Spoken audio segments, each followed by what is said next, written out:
This stretch between Halloween and Thanksgiving, it's like the forgotten time zone of the school year. Nobody really talks about it, but teachers know. You're tired, your students are tired, the copier is tired, even your caffeine doesn't seem to be working the way it used to. We love to talk about August, the excitement, the fresh notebooks, the cute classroom photos. We talk about May, the finish line energy, reflection posts, the we made it feelings, but November, it's the mud season of teaching, the middle place where the routines aren't new anymore, but the breaks still feel forever away. And if you're sitting there thinking, I should have done more by now, I want you to stop right there. You're not behind, you're just in November. Welcome to the Secondary Teacher Podcast, the podcast for middle and high school teachers juggling multiple preps to get the strategies to reduce overwhelm so that you don't have to choose between being an effective teacher and prioritizing important relationships. I'm your host, Kristen Masick, a 10-year high school engineering teacher, former middle school assistant principal, and teacher coach. Every week, we will discuss strategies, systems, and time-saving tips to help you not only survive, but thrive as a multiple prep teacher. When I was in the classroom, this was the part of the year I used to pretend didn't exist because honestly, I hadn't fit it into any clean category. Term 1 would usually wrap up mid to late October, and I'd be able to breathe for a few minutes, and depending on how busy I was, I could always push things into next term when it came to planning or grading. And then boom, November hit. And that's where it starts to get real. If you teach semester-based classes, you know the clock is ticking. You're not just starting fresh yet. That'll come in January when you get a new class, but you can already feel that finish line closing in.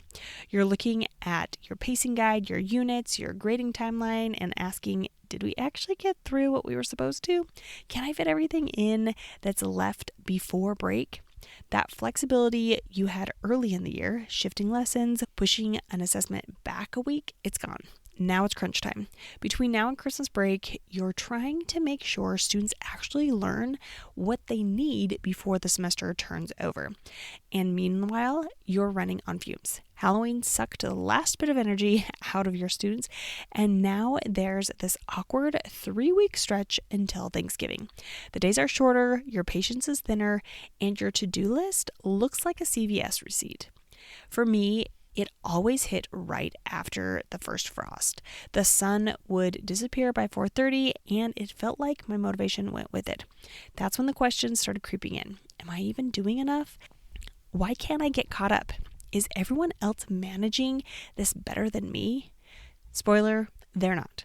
They're just not talking about it. Because here's the thing, November isn't just about being tired. It's the pressure cooker of the school year. Admin's sending out data reminders. There's a new school improvement initiative you didn't see coming, and the state drops a new training that everyone has to complete yesterday. At the high school level, you've got seniors scrambling for scholarship and college deadlines, parents emailing for grade updates, and those same parents trying to negotiate extra credit like it's a hostage exchange. All of that is landing on you. And it's not just the work, it's the mental load. You're not only trying to keep up with your classes, you're also holding the emotional weight of your students, your colleagues, and your own expectations. No wonder it feels like you're behind. No wonder you're sitting at your desk after work wondering why your brain feels like it's buffering. But again, you're not behind, you're just in November. So here's truth 1. You're not lazy, you're overloaded.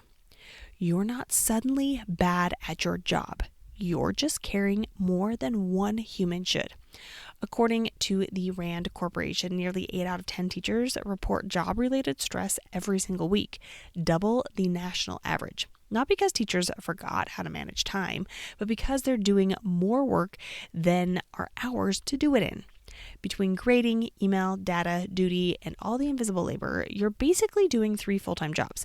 And when you find yourself at your desk after school, scrolling through tabs, trying to decide what to tackle first, that's not procrastination, that's decision fatigue.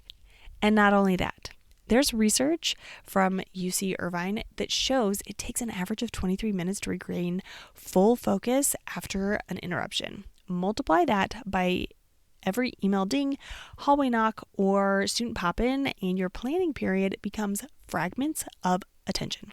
So no, you're not lazy, you're overloaded. And the fix isn't more motivation, it's less mental clutter. Truth 2, everyone's behind. They're just quiet about it. If you feel like you're the only one scrambling, you're not. You're just the only one admitting it. Every teacher you pass in the hallway looks put together for exactly 12 seconds. The time it takes to smile and say, "Hey, how's it going?" before walking away to cry quietly into a stack of essays. Everyone's behind on something. Grading, parent emails, lesson updates, that pacing guide you printed out in August. It's basically fan fiction now. We've all been conditioned to fake it, to act like the chaos is manageable, to say I'm fine while running 47 mental tabs at once. And that silence breeds guilt. We think if everyone else seems fine, I must be the only one who can't handle it. But here's the truth. They're not fine either. They're surviving just like you. And survival doesn't look pretty. It looks like open gradebooks and a teacher who's showing up anyway. You're not falling behind. You're just living through the part no one posts about. Truth 3. It's time to recalibrate, not reinvent. When everything feels like it's slipping, the instinct is to overhaul everything. New system, new plan, new you. But November is not the month to reinvent your teaching life. This is the month to recalibrate. And here's what this looks like. Go back to what worked in September. That seating chart, that protocol, that routine, bring it back. You don't need novelty right now. You need predictability.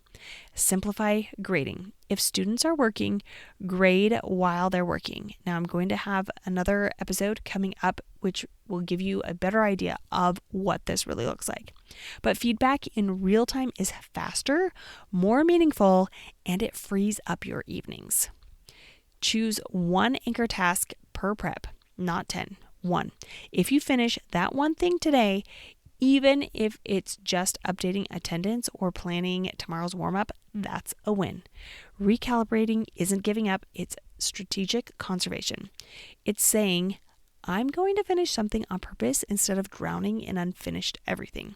Because that's the real shift. In November, the goal isn't perfection, it's preservation. So, you can be a great teacher and still be tired right now. It doesn't mean you've lost your spark. It means you've been running a marathon on a sprained ankle and somehow you're still moving. So take a deep breath, look around your classroom, even if it's messy, even if there are half-finished projects stacked in the corner, and remind yourself, this is what holding it together looks like. Because holding it together in November is heroic. You've been managing impossible expectations since August. New tech, mentoring new teachers, juggling parent emails, pretending you're fine in staff meetings that should have been emails. Of course, you're exhausted. Of course, you're not inspired right now.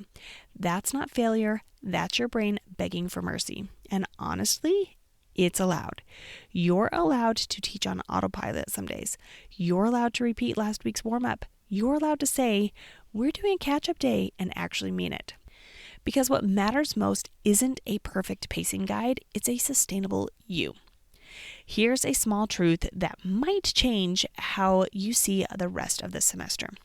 The version of you that started in August doesn't exist anymore. That teacher was fresh, hopeful, maybe a little naive. But this version, the November version, is seasoned.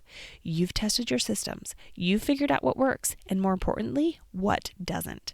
So instead of measuring yourself against August you, measure against yesterday you. If you handled one thing better today than last week, it's growth. Maybe you remembered to eat lunch. Maybe you gave faster feedback. Maybe you didn't spiral when a student turned in something late. That's progress, and that counts. Teaching isn't a sprint or even a marathon. It's more like a relay race where you're holding the baton, running on caffeine, and praying the next break shows up before you drop it. And that's okay, because you're still in the race. So this week, here's your challenge. Pick one thing to finish on purpose. Not everything, just one. Grade that one stack, plan that one lesson, send that one parent email. Then stop. you've done enough for today. And when your brain starts whispering, but I'm behind, whisper back, no, I'm just in November. If this episode helped you breathe a little deeper, share with a colleague who's probably feeling the same way.